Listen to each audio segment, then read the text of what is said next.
순서. 제 친구의 군대 시절 이야기입니다. 제 친구는 운전병 출신으로 병장 때부터 평탄한 군 생활을 보내지 못했습니다. 친구가 병장으로 진급해 운전병 및 소대 완고가 된 때였습니다.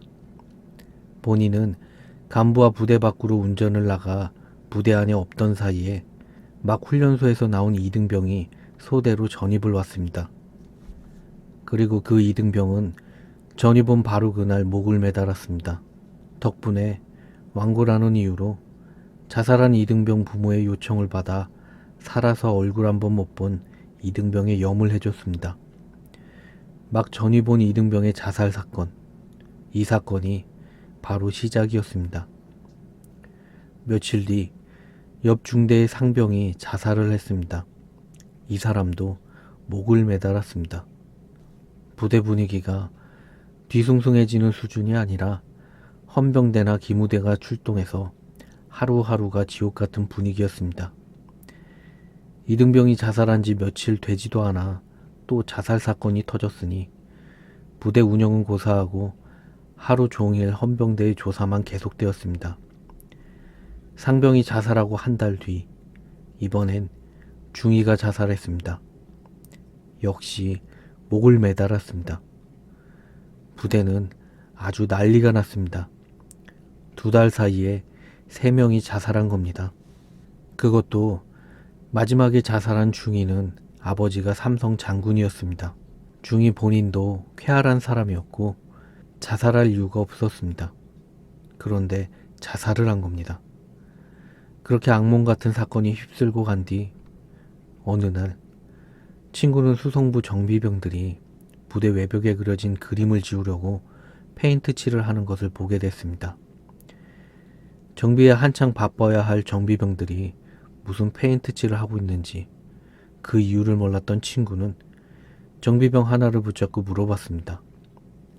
그리고 이상한 일을 알게 됐습니다. 1년의 자살 사건이 있기 직전에 친구 부대의 대대장이 교체되었습니다. 부대장이 바뀔 때마다 흔히 기념 삼아 이런저런 일을 하는데 간부들이 병사들을 시켜 칙칙한 부대 외벽에 그림을 그리게 했습니다. 군대니까 당연히 군인 그림을 그렸겠죠. 그런데 왼쪽에서 오른쪽으로 이등병, 상병, 중위의 순서로 그림을 그렸습니다. 그리고 1년에 자살 사건이 벌어졌었는데 이등병, 상병, 중위 순으로 목을 매달았습니다. 그림 순서대로 말입니다.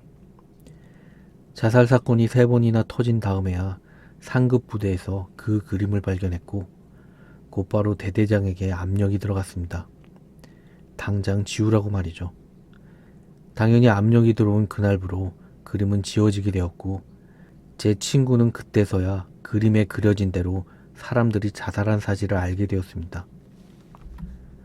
그림이 지워질 때가 친구가 말년 휴가를 나올 쯤이었습니다. 그때까지도 부대 분위기가 흉흉해서 친구는 말년 휴가를 포기할까 했었지만 후임들의 권유로 휴가를 다녀왔습니다.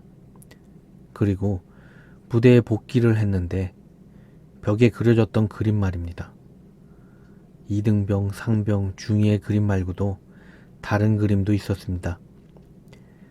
그림의 마지막엔 여군 2명이 더 그려져 있었습니다. 친구가 말년 휴가를 마치고 자대에 복귀를 했는데 여군 장교 2명이 각각 중대장과 소대장으로 전입을 와 있었습니다. 친구 본인은 이 이야기를 정말 하기 싫어합니다.